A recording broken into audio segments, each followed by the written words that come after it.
Kalau you sudah cuba macam-macam cara mau kurus tapi berat tidak turun-turun, malah bertambah, itu bukan salah you. Sebenarnya, obesity ini penyakit perubatan.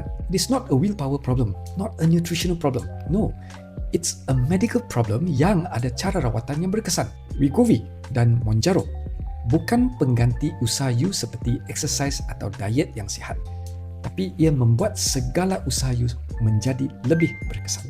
Di Malaysia, lebih 50% orang dewasa overweight atau obese. Kalau kita ikut garis panduan daripada Malaysia Endocrine dan Metabolic Society, BMI 23 sudah dikira berisiko dan BMI 27.5 ke atas sudah obese. Ini bukan masalah kecil, ini masalah kesihatan besar. Obesity ini macam baja yang menyuburkan bermacam-macam penyakit. 9 daripada 10 pesakit diabetes memang overweight atau obese. Hampir 40% ada darah tinggi. Risiko serangan jantung dan stroke pun lebih tinggi. Lebih 40% ada sleep apnea, iaitu tidur berdengkur yang tidak nyenyak menyebabkan kekurangan oksigen. Dan 90% ada fatty liver yang mengganggu metabolisme dan proses detox. Ini belum termasuk lagi risiko kanser, sakit sendi dan buah pinggang. Jadi apa sebenarnya penyebabnya? Kita kena betulkan persepsi kita terhadap obesity. Obesity bukan sebab malas, bukan sebab tiada disiplin, bukan sebab makan banyak saja. Sekadar memberi nasihat saja tak boleh selesaikan masalah. Obesity ini penyakit hormon kronik yang melibatkan insulin resistance dan pusat kawalan selera makan. Bukan you yang lawan nafsu makan. Yang kena lawan ialah hormon badan you. Mari kita jawab beberapa FAQ berkaitan rawatan Mounjaro dan Wegovy ini. Soalan pertama berkaitan dengan diet dan exercise.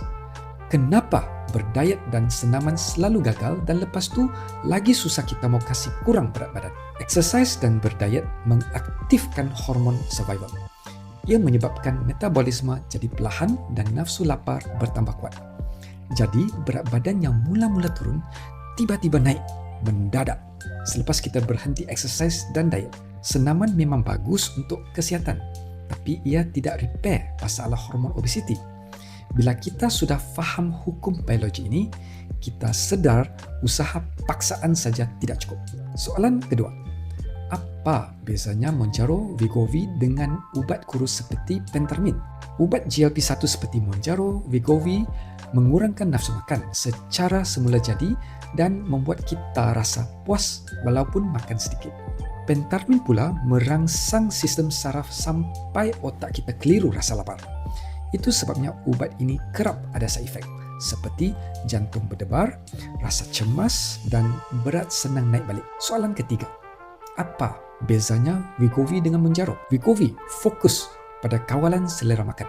Mounjaro pula bukan saja mengawal selera tapi membaiki cara badan manage gula dan lemak. Pilihan yang mana satu bergantung sama ada masalah you lebih kepada nafsu makan atau metabolik macam insulin resistance atau diabetes. Soalan keempat, selain turun berat badan, apa kebaikan kesihatan kita guna Mounjaro atau Wegovy? Selain berat badan turun, gula darah lebih senang kontrol, insulin resistance dapat dikurangkan, tekanan darah dan kolesterol boleh turun, fatty liver boleh bertambah baik, selera makan jadi lebih terkawal dan stabil, kualiti tidur dan tenaga harian bertambah baik.